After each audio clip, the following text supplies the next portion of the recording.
Meus irmãos, no domingo passado, nós tratamos de uma tentação de querer ser o primeiro, de querer ser superior aos outros.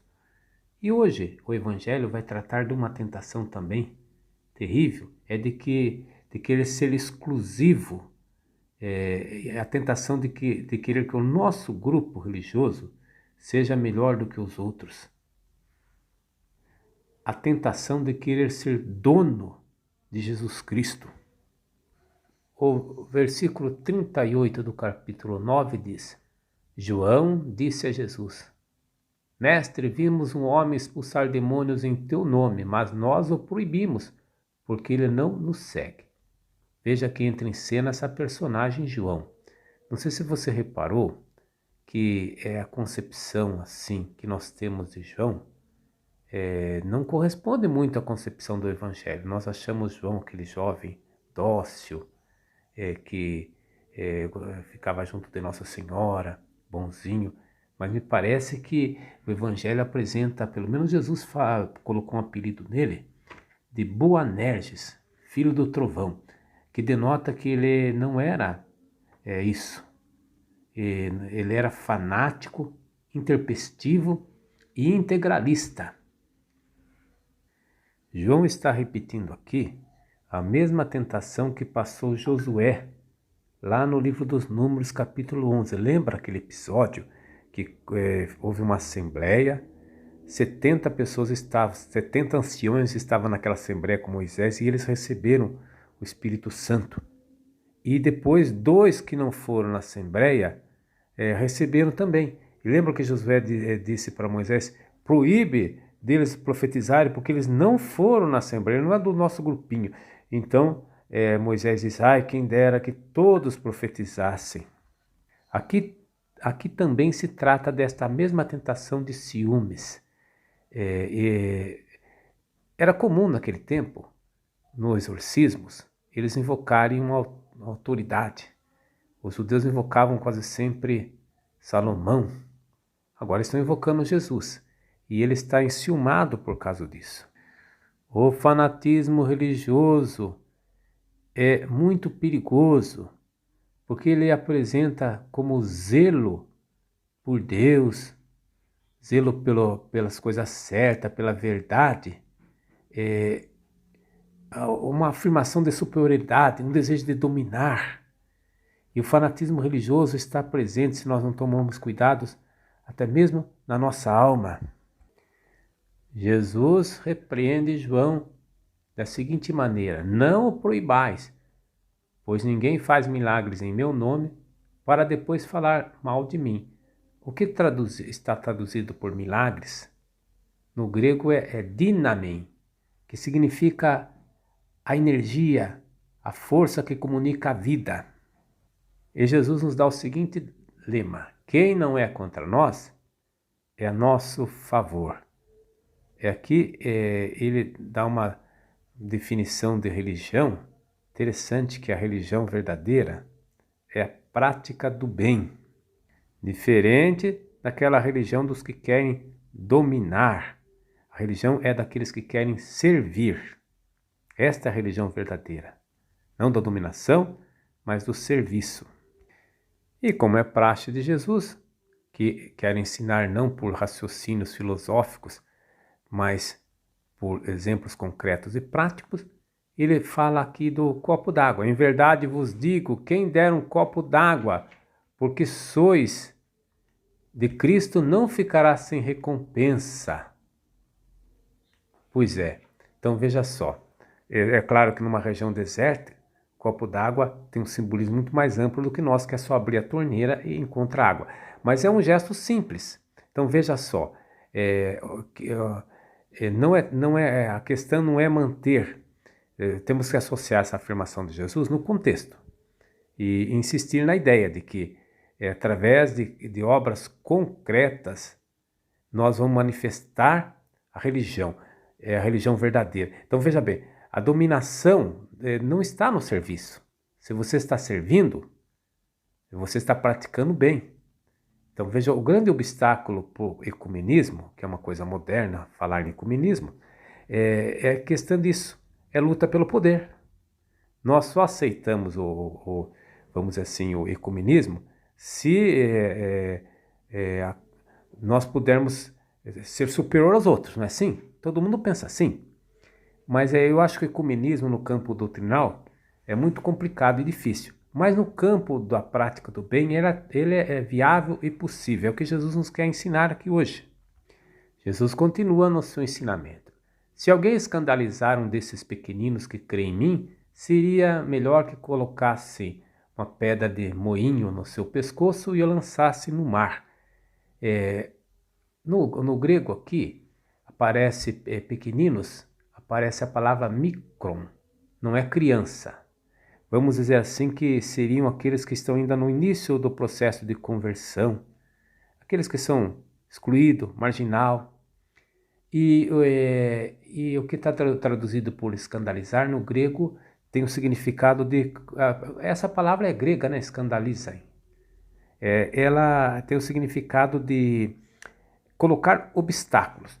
Vou dar um exemplo aqui, talvez fique mais fácil de entender. Mahatma Gandhi, grande líder hindu da não violência, ele estava na África do Sul e ele tinha acabado de ler o Evangelho. Ficou encantado com a figura de Jesus Cristo e ele queria se converter. Daí quando ele foi numa igreja cristã lá, a igreja anglicana é a mais representativa, quando ele encontrou lá, ele encontrou uma frase: proibido a entrada de negros. Aí ele não era negro nem branco, quer dizer, estava pior a situação dele, porque o indiano fica no meio termo, né? Então veja só, daí ele ficou escandalizado com aquilo. Como é que pode pessoas que se dizem cristãs colocar uma frase daquela na porta da igreja? É o apartheid africano, pois é. Agora veja bem, vamos ver aqui. Jesus diz assim que melhor que ele colocasse uma pedra de moinho no pescoço. É uma pedra gigante usada, tem que mover-se com animais para moer azeitonas. Veja só o exagero. E por que aqui é um castigo terrível? Porque dentro da mentalidade judaica, a ressurreição só era possível se você estivesse na terra de Israel. Se estiver no fundo do mar, você não ressuscita. E olha só, você pode morrer afogado, você boia. Mas com uma pedra daquele tamanho no pescoço, impossível. Então, é um castigo mais terrível que pode ter na mentalidade judaica, é porque você está impossibilitado de ressuscitar. Depois Jesus vai nos falar sobre a fenomenologia do pecado. Como que é o desenvolvimento psicológico do pecado. Ele vai usar a imagem, aqui na sequência de Marcos, a mão, o pé e o olho. A mão é a atividade.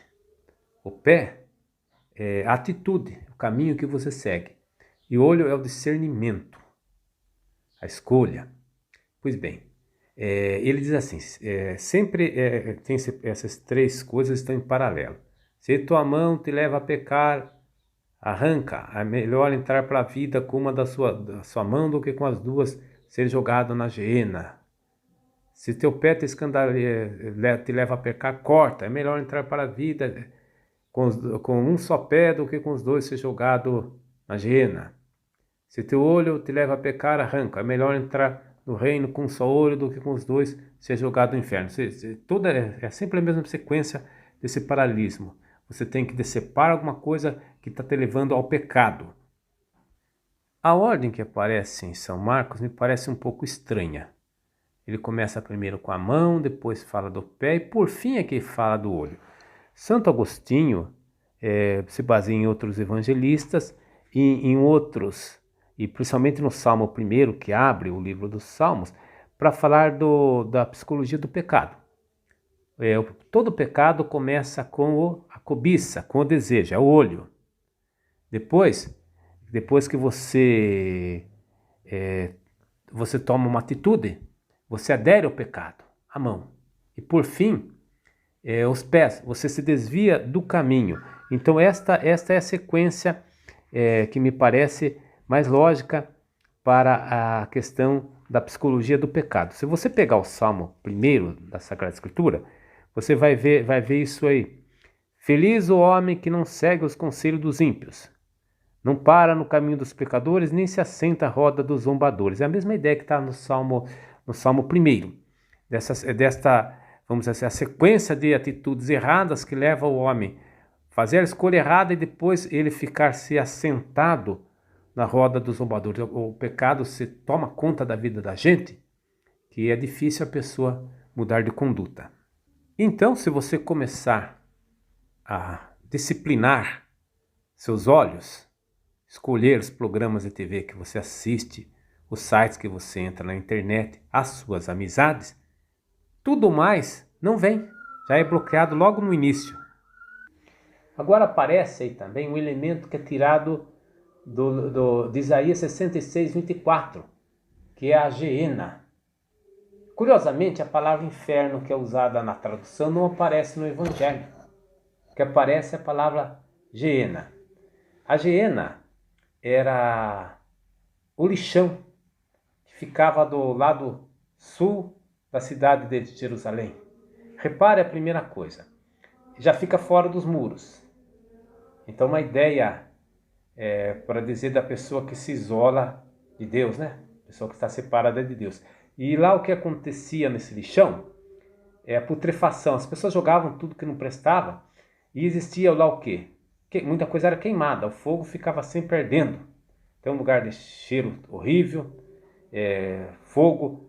A imagem que Jesus usa para falar do homem separado de Deus.